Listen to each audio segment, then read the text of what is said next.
it's also a great pleasure to meet Felicia Gibson and Felicia Mizgorski, very energetic and industrious people. You know, when I was asked to do this presentation, I saw David Green's message on Black Lives Matter, and I saw his message on decolonization. So I thought a lot about what I was going to say today. And, you know, if I ask a metaphysical question, you know, where are we in the world today?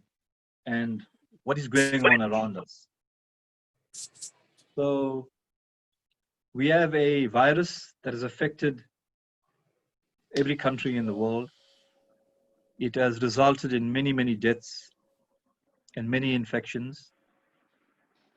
And it has created an environment that doesn't allow our current system to flourish. So at a metaphysical level, I ask myself the question, what do I share with people like you who have a great commitment to education and who have a great commitment to humanity? And so I thought that for me, the most important thing is that we need to develop a social justice model in the world that will reduce inequality and create possibilities for every child to enter school. Thought, with the use and the celebration of reason, the power by which humans understand the universe and improve their own condition. The goals of rational humanity were considered to be knowledge, freedom, and happiness. And what do the major theorists say about enlightenment? It talks about, if you look at Locke, it talks about natural rights, life, liberty, prosperity. If you look at Hobbes, it talks about people give up rights in exchange for protection from the ruler, absolutism. Montesquieu talks about political liberty, people have a say. And Rousseau talks about direct democracy, people are the government, and everyone is born equal. But then you have to ask yourself the question, how do you characterize education in the 21st century? Now, I really thought a lot about this. If you look at the goals of education and the goals of enlightenment. And so, what is the situation with education today in the 21st century? What is it characterized by? In my view, it's characterized by money, it's characterized by power, and it's characterized by personalities. So what's missing in education today in the world? For all of us here who are listening and who want to make a contribution to education, we have to agree that what's missing in the world in the 21st century is a deep sense of humanity.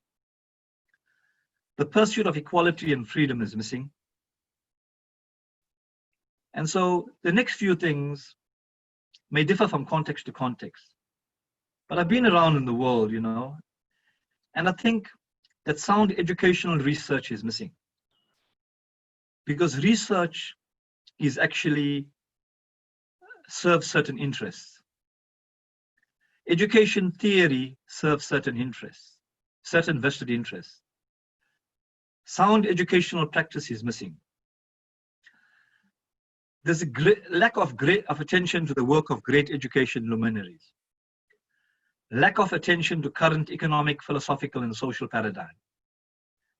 And what has all this resulted in, and where does it come from, is that the education agenda is dictated by money, personalities, and power, right? Now, if you can't see the slide, but if you look at the situation in America, in a country that is able to send people to the moon and send people into space and dominate the world militarily, the school disciplinary policies disproportionately affect Black students. Black students represent 31% of school-related arrests. Black students are suspended and expelled 3 times more than white students. Students are suspended or expelled for a discretionary violation are nearly 3 times more likely to go into contact with the juvenile justice system the following year. So what you have in the United States for black people is a school to prison pipeline. Now, we're all sitting here today, we want to make a contribution to education, but we have allowed this to happen for 100 years. And people before us allowed this to happen. So you have to admit and you have to argue that there's something wrong with the education system in the world, that it allows the system to reproduce itself. Remember, I spoke about money, power, and personalities. And so if education was dictated to by a liberatory pedagogy, you wouldn't have had this. If you go back to the rules and the ethos created by the Enlightenment, we wouldn't be in this situation, right? Because education has been hijacked by money, power, and personalities. So there's an education pyramid, and much hasn't changed since the introduction of education. I'll admit there has been changes. There's been an inclusive education movement. There's been a big interest in education.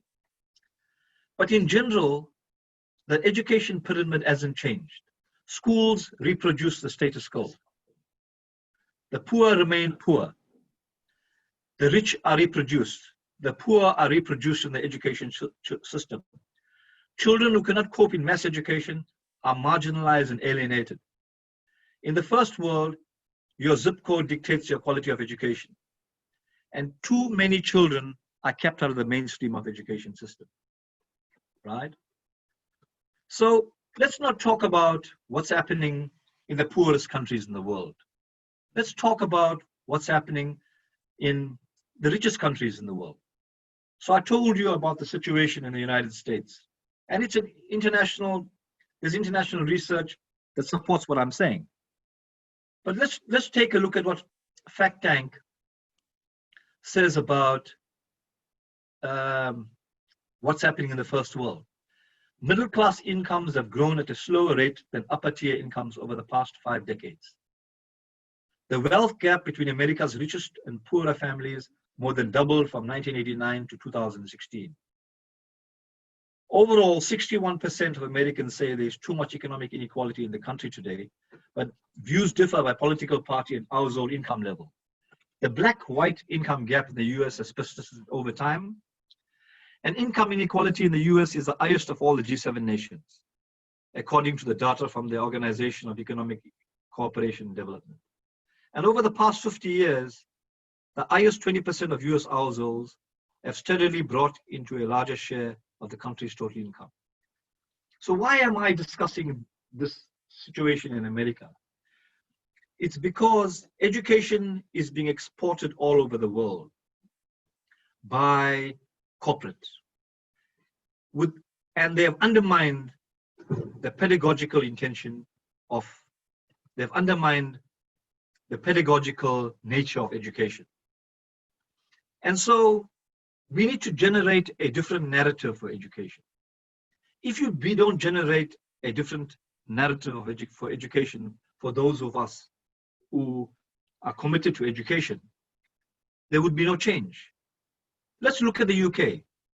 Many people across the political spectrum see education as the key to solving inequalities. That's true. But the children don't have equal opportunities. If children have equal opportunities and access to quality education, then all will be well. But as a new report shows, rich countries vary widely in how big the gap is between the educational achievement of poor and rich children. UNICEF's report, An Unfair Start, looks at education inequalities in 41 of the world's richest countries, covering inequalities from access to early childhood education to expectations of post-secondary education. Now, the UK has one of the best football leagues in the world, right? No one will dispute that. They pay the players the highest amount of money. They have, and they used to have this great empire.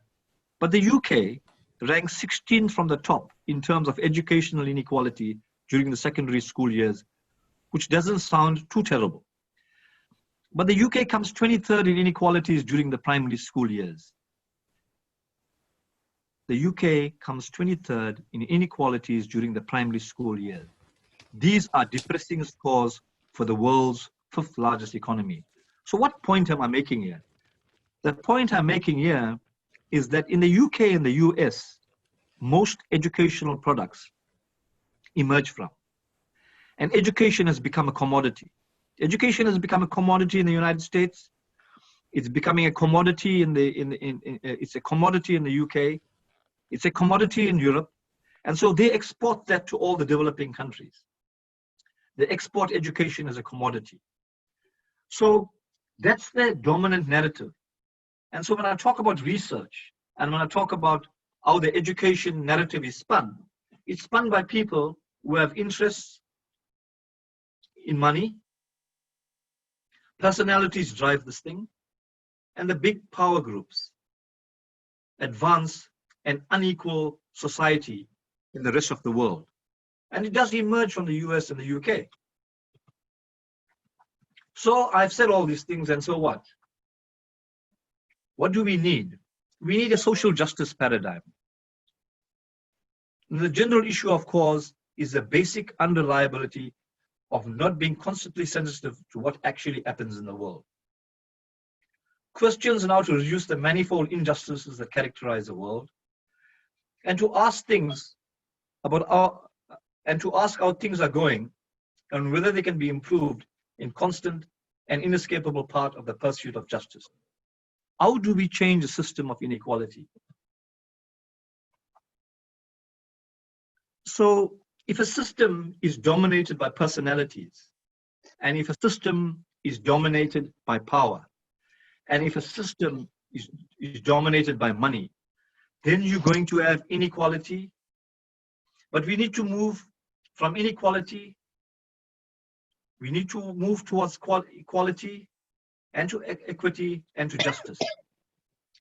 Now, I do believe that this is possible. And you need a critical public, and you need a conscientized public that ensure opportunities must be created, and opportunities must be contextualized, and opportunities must take into consideration economic, social, and physical limitations imposed on the individual. So how do we advance these opportunities in the schooling system or any system? And what are the ingredients of equalizing opportunities? If we're talking about inclusive education, this is what we're talking about.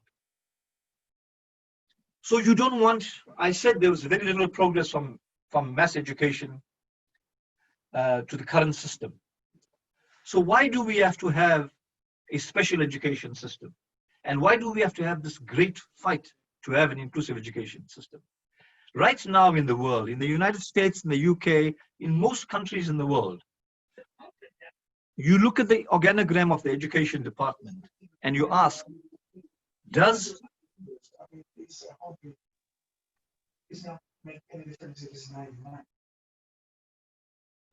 is there ownership of the problem?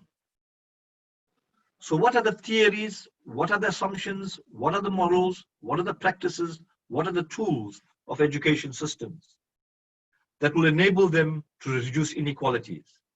Let's take Norway. Norway doesn't own the problem with disability, and it doesn't own the problem. It doesn't take ownership of the problems of inclusive education. It leaves it to another section of the department to do that. So what I'm arguing is that you need a focus on education. You need to put Maslow before Bloom. You need to discourage performance-based education systems like the league tables in the UK and other league tables elsewhere in the world, because these league tables are unfair. You know, in the United States, you know, your zip code dictates who teaches in the class, how much of money goes to human resources, physical resources, and material resources. You know that. So teachers and planners of education will ask questions that will result in the freedom of society. And education managers will plan based on a social justice model. Because right now they're planning on money, power, and they're planning on personalities. That's the basis for their planning. Education has taken a back seat. It is only then when we do these things that we move away from a performance culture, we move towards a social justice model, that we can move away from inequality at a systemic level. So, colleagues, that's my input for the day. And I think that we definitely have a world that has many challenges. And the only way you're going to change that world,